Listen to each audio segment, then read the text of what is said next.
Hello and welcome, this is Alchemist X, and today I'm going to be going over the Halloween 2023 stuff. So mostly it is a job plus for Mei Fang and a brand new memento for Helene. So as far as Mei Fang's job plus goes, because she's a normal pool unit, I would definitely grab all the stuff for it while the event is running, whether or not you have Mei Fang. And then once you get her, because you will get her eventually, either just from some random banner, or if you still don't have her and you find yourself with a normal pool unit selector, then that will solve that problem. But it's just one of those things, if you play the game long enough, normal pool units, that you're just going to get them all. As far as Helene's memento goes, it is noteworthy. One of the main things about it is that buff duration +1 is just part of the base kit of the memento, and then if you take it to max limit break, you can also get debuff duration +1. So that, combined with increased damage modifiers, does make it very, very good if Helene is a unit that you have, especially if you have heavily invested into her.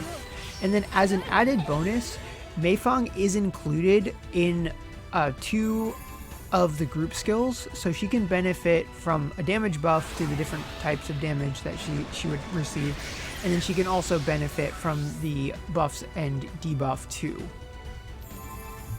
And as far as the VCR is going to go, that is going to give a pretty solid amount of stats. 600 HP +1 range, single target +10, slash, missile +16, and then pierce, missile, and magic evasion rates +25. So that is really, really solid. So overall, a very, very big package of stuff for a very, very solid unit. I never really considered Helene to be like broken by any means, but she was still a very, very good unit to have. I used her in global.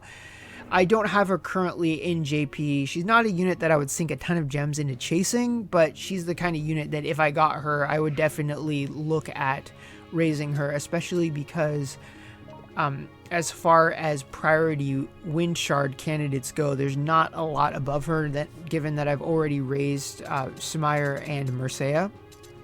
So I would definitely recommend, if you happen to have Helene and you haven't raised her, definitely she can help out in a variety of different situations, mostly in just kind of PvE and raid content. And this memento will certainly help her do both of those roles. So that is kind of the raw information out of the way. So let's go ahead and take a closer look at the banners. And here we are at the banners. So just real quick, there is the Memento banner for Helene, a catch-all for Halloween, some overpriced 5-step unlimiteds for various characters, some Genesis-specific coin banners, a choose-your-own Genesis Memento banner, and then an MLV2 rerun. So just going down the list, if you are heavily invested in Helene, this is a very, very good banner, just because you can get one or both. If you don't have either, then hopefully you can end up with both. It's a good memento, just between the bonuses it gives. I even forgot to mention that the vision abilities have some good stuff, like a map-wide jewel drain, some reaction block, debuff resistance that lasts until she takes a hit. So just overall, it is a very, very good memento. It's just, do you need that very, very good memento is the question. For the catch-all Halloween stuff, it is a good format. The only 5 stars are featured, which I think is kind of nice, given that they're all fairly old, and chances that you might have gotten them via like the 65 5-star mementos or choose your own selector 7 steps, something like that. So I'd really only recommend going for this as a discount burner, or as your favorite character still hasn't gotten their Halloween memento and you really, really want it. Like maybe Julia's your favorite unit and you still don't have it, then you could justify that, just because you can't really put a price on love. But other than that, I would not recommend going too deep into it.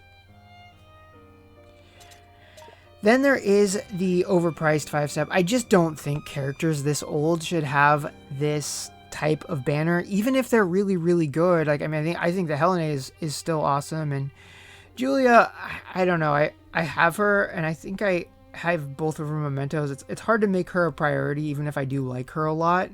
But she does have the Water Necromancer, and that by itself can be really, really good against fire bosses. But yeah, way too expensive. If you want either Julia or Helene, I would say just try to grab them off of a selector banner.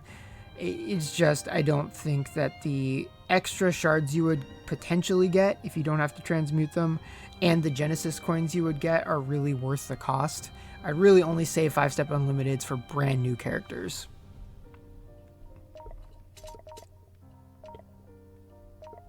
As far as the Genesis coin banners go, I don't really have anything new to say about them I haven't said before. Potentially they can be really good. I don't like pickup banners in general because it's easy to spend a lot of gems and not really get much, but they do offer a consolation prize that can have a very tangible effect on your account if the coins buy you a higher level of power. Like if you got like somebody's gate 5, especially if that somebody is Andex, I can't deny that that has a real utility. So depending on which units you care about, that would decide which one you would go for, but otherwise are certainly a good use of discount tickets if you're in the position to buy coins for a decent amount in the shop. Then there is the Choose Your Own Genesis Memento banner. Not as nice as just an everything, but it is still potentially worthwhile if you have 6 or more that you're looking to get. I actually did do one step of this, and I'll show the results of that at the very end of this video. These were the 6 that I wanted to try and grab. I figured it was worth a discount ticket. I'm not looking to spend a ton of gems this month.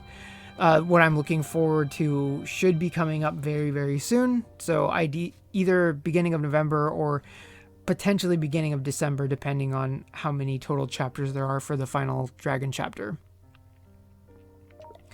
Legacy rerun and Bianca rerun. I think these are too expensive for the characters involved. If you want to get them, same thing as what I said for Helene and Julia, it would still apply. Now, MLV2, on the other hand, if she's a unit you just absolutely have to have, at least you can guarantee her after 20 steps. So that's better than something like a 5-step unlimited. I still think it's a bit much. Given that you still can get dragons in V2s in certain situations. And overall, I think that that's a better option than spending that many gems to get the character, especially because there's no like TAGA pay or anything in session. But if you absolutely have to have her, at least there's a solid guarantee. And then if you're really lucky, you'll get some extra shards. But at this point, it's hard for me to recommend taking that path. So yeah, that is about it for the banner overview. So now let's go ahead and close out the video with the just one step of the Choose Your Own Genesis Mementos. Okay, so I just wanted to end on a nice little positive note, just mostly because the free unit summons that we've been getting have been really bumming me out because I haven't gotten a single 5-star yet. So I would need to get like 4 tomorrow in order to catch up with the average. So I do not have high hopes for grabbing a feature from that, but I don't want to complain too much about just a thing that I'm getting for free, but I'd honestly rather just have like 5 sets of like 5 limited soul shards, because that would at least be some kind of tangible improvement, as opposed to so far has just been a very small waste of time. So I did get 1 5-star here, and it happened to be Isa Ignacio. So what I was saying before about sometimes the game just throws units at you, and he is definitely one of those for me. So yeah, it wasn't the one I wanted most, but I'll definitely take it. And with that, if you are summoning this week, I wish you good luck, and I will see you all next time.